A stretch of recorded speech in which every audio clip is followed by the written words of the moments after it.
ఒకసారి ఊహించండి, దేశవ్యాప్తంగా 23 లక్షల మంది విద్యార్థులు తమ ప్రాణాలను పలంగా పెట్టి చదువుతుంటే, వారు రాసే పరీక్షా పత్రం మాత్రం పరీక్షకు అక్షరాల 45 గంటల ముందే బయటి మార్కెట్లో వేలం వేయబడితే ఎలా ఉంటుంది? ఇదేదో ఒక చిన్న పొరపాటు కాదు.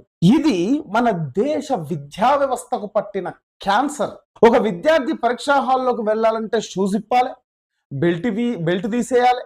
నిఘా అనేటటువంటి పేరుతోని, జాగ్రత్త అనే పేరుతోని మతపరమైన సాంప్రదాయపరమైనటువంటి చిహ్నాలైనటువంటి తాలిబొట్టు జంధ్యాలు కూడా విప్పించేంత కఠినంగా వ్యవహరిస్తున్న ఈ వ్యవస్థ అసలు క్వశ్చన్ పేపర్ ను మాత్రం ఎందుకు కాపాడలేకపోతుంది? అభ్యర్థి బట్టల లోపల చిప్పు వెతికేటటువంటి ఈ వ్యవస్థ స్టాక్ రూమ్ లో నుండి పేపర్ ని వాట్సాప్ లో వాట్సాప్ లోకి వెళ్తుంటే ఏం చేస్తుంది? అసలు కోపం వచ్చేస్తుంది. ఇది భద్రత కాదు, ఇది అభ్యర్థుల ఆత్మగౌరవాన్ని చంపేస్తూ లోపల మాఫియాకు వత్తాసు పలికే కుళ్ళిపోయిన వ్యవస్థలా మారిపోయింది విద్యా వ్యవస్థ. దేశవ్యాప్తంగా ఈ లీకేజ్ల పర్వం ఏంటి? ఇప్పుడు బయటికి వచ్చిన నిజాలు చూస్తుంటే ఈ వ్యవస్థ ఎంతలా అమ్ముడుపోయిందో అర్థమవుతుంది మిత్రుల. నాసిక్ చెందిన సుబంత్ ఖైర్గార్ అనేటటువంటి వ్యక్తి 10 లక్షల పేపర్ కొన్నాడట. దాన్ని హర్యానాలోని మరొక వ్యక్తి 15 లక్షలకు అమ్మేసిండట. కేరళలో చదువుతున్న ఒక మెడిసిన్ స్టూడెంట్ పరీక్షకు 2 రోజుల ముందే రాజస్థాన్ లోని తన తండ్రికి క్వశ్చన్ పేపర్ పంపిండట. ఆ తండ్రి తన పీజీ హాస్టల్లో ఉన్న విద్యార్థులకు ఆ పేపర్ ని చూపించి డాక్టర్లు అయిపోవచ్చు అని ఆశ చూపిండట. ఎంత ఒక ఎలా ఉంది చూడండి అసలు వ్యవస్థ. మొత్తం 720 మార్కుల పేపర్లో దాదాపు 600 మార్కుల ప్రశ్నలు ముందే బయటకు వచ్చేసినాయి. ఇక ఆ పరీక్షకు ఒక స్టాండర్డ్ ఏముంది, ఒక పవిత్రత ఏముంది? ఈ వ్యవస్థను నడిపే ఎన్టీఏ ఒక జాతీయ స్థాయి సంస్థన, లేక పేపర్లను వేలం వేసే సంతనా? లేకపోతే జైపూర్ లో ప్రింటింగ్ ప్రెస్ నుండి పేపర్ కు బయట వచ్చిందంటే అక్కడ మీ సెక్యూరిటీ ప్రోటోకాల్ ఏమైనాయి? అసలు ఏంటి లీకేజ్ల పర్వం? వ్యవస్థను ఏం చెయ్యాలనుకుంటున్నారు? అంటే నేను కేవలం ఈ యొక్క నీటి గురించి మాట్లాడట్లేదు. గత 10 ఏళ్ల చరిత్రను చూడాలి మనం. గత 10 ఏళ్లలో దేశవ్యాప్తంగా అక్షరాల 89 సార్లు పేపర్ లీకేజీలు జరిగినాయి. అంటే 1,50 లక్షల మంది విద్యార్థుల కళలు బలైపోయినాయి ఈ పేపర్ లీకేజ్ వల్ల. అరే మన తెలంగాణలో చూడండి, టీఎస్పీసీ స్కామ్ చూడండి, ఏకంగా కమిషన్ ఆఫీస్ కంప్యూటర్ల నుండే పేపర్లు చోరీ అయిపోయినాయి. ఆంధ్రప్రదేశ్లో గ్రామ పంచాయతీ సంబంధించిన పరీక్షలు రాసినప్పుడు ఫలితాల వెనుక అన్యాయాన్ని అధికారుల యొక్క బంధువులకే ఇచ్చిన ర్యాంకులను ఎవరు ప్రశ్నించాలి? ఇంకా యూపీలో కానిస్టేబుల్ పరీక్షలకు వస్తే 48 లక్షల మంది జీవితాలు రోడ్డున పడేసిర్రు పేపర్ లీకేజీలు చేసి.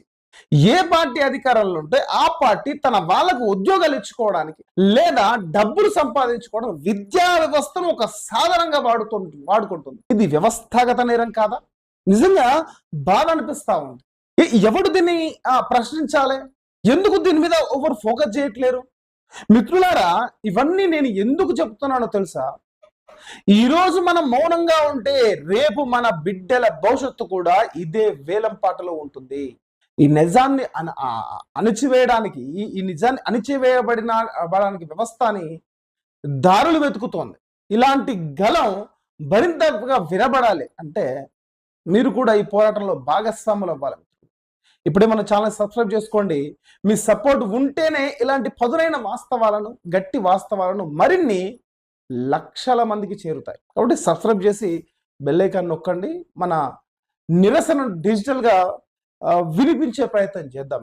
ఇక్కడ తప్పు కేవలం అధికారులదో మాఫియాదో కాదు, నాయకులను గుడ్డిగా ఆరాధించే మనది కూడా ఈ తప్పే. కులం పేరుతోనో, మతం పేరుతోనో, లేక ఎన్నికల ముందు ఇచ్చే 1000-2000 నోట్లకో మన ఓటు అమ్ముకుంటున్నప్పుడు మన బిడ్డల ర్యాంకులు అమ్ముడుపోతాయని ఎందుకు ఆలోచించట్లేము? సిగ్గు తెచ్చుకోవాలి మనం ఈ విషయాలు. మనం పార్టీల జెండాలు మోయడం కాదు, మన బిడ్డల భవిష్యత్తు కోసం ప్రశ్నించడం నేర్చుకోవాలి. ఏ నాయకుడైనా పరీక్షపై చర్చలు చేస్తారు, కానీ పేపర్ లీకేజ్ మీద చర్చలు ఎందుకు చేయరు?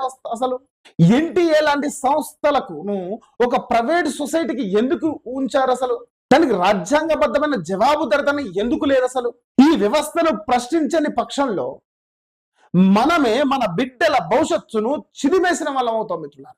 ఈ పేపర్ లీకేజ్ వల్ల ఏటా దేశంలో దాదాపుగా 13,000 మందికి పైగా విద్యార్థులు ఆత్మహత్యలు చేసుకుంటున్నారు. కళ్ళకు కనిపించదా మనకిది?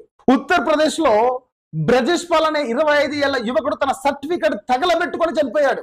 ఈ డిగ్రీలు ఉద్యోగం ఇవ్వవు, కేవలం ఆకలి పెంచుతాయి అని సూసైడ్ నోట్ రాసి మరి చనిపోయాడు. అంటే ఈ కోటాలో చనిపోతున్న బిడ్డల ప్రాణాలకు విలంత మరి.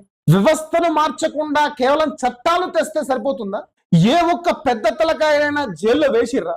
లేదు. ఎందుకంటే ఆ మాఫియా వెనుక ఉన్నది ఎవరో అందరికీ తెలుసు. ఈ వ్యవస్థను రక్షించుకోలేకపోతే రేపు మనం ఏ ఒక్క డాక్టర్ని, ఏ ఒక్క ఇంజనీర్ని నమ్మలేము.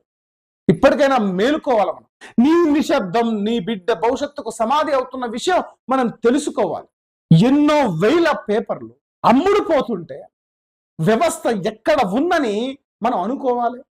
కష్టపడి రాత్రింపగలు కష్టపడి తిని తినక చదివినటువంటి విద్యార్థుల కళలను చిదిమేస్తుంటే ఈ మాఫియా. మనం కళ్ళు మూసుకొని ఉందామా? ప్రశ్నించాలి. ఎన్నిసార్లు లీకేజీలు చేస్తారు? మత ఘర్షణల మీద, మతాల మీద కుళ్ళు ఎత్తిపోయడం తప్ప, కులాల మీద ఎత్తిపోయడం తప్ప మరి ఇలాంటి వ్యవస్థ మీద మనం ఎందుకు ప్రశ్నించాం? సిగ్గు తెచ్చుకొని ఇప్పటికైనా ఈ వ్యవస్థ మీద ప్రశ్నించి దేశంలో జరుగుతున్న ఈ విద్యా వ్యవస్థ మీద జరుగుతున్న ఈ దుర్మార్గాన్ని మనం ఎలుగెత్తి చాటాల్సిన అవసరం ఉంది. ఎందుకంటే ఒక దేశం ఖరాబు కావాలంటే, ఒక దేశం అంతం అవ్వాలంటే యుద్ధం చేయాల్సిన అవసరం లేదు. ఆ దేశ నాయకులను చంపాల్సిన అవసరం లేదు. కేవలం ఒక విద్యా వ్యవస్థను నాశనం చేస్తే చాలు దేశంలో సర్వాన్ని నాశనం చేసినట్టే. ఈరోజు గుడ్డి భక్తులు తయారవుతున్నారు సోషల్ మీడియాలో. ఒక నాయకుడిని విమర్శిస్తే మా నాయకుడు ఎందుకు విమర్శిస్తున్నట్టు కానీ ఆ విమర్శకు సమాధానం చెప్పలేక బూతులు మాట్లాడుతున్న దరిద్ర వ్యవస్థను సృష్టిస్తున్నామంటే అది విద్యా వ్యవస్థ యొక్క వైఫల్యం అని చెప్పాలి. ఇప్పటికైనా అర్థం చేసుకొని మారుదాం. మన వ్యవస్థను, మన దేశాన్ని కాపాడు. ఈ వీడియో కనుక మీకు నచ్చినట్లయితే ఖచ్చితంగా షేర్ చేసి, లైక్ చేసి, కామెంట్ చేసి మాకు సపోర్ట్ చేయండి. ఇది ఈ వీడియోకి. మరో వీడియోలో మళ్ళీ కలుసుకుందాం. నేను మీ సతీష్. జై భీమ్, జై భారత్, జై హింద్.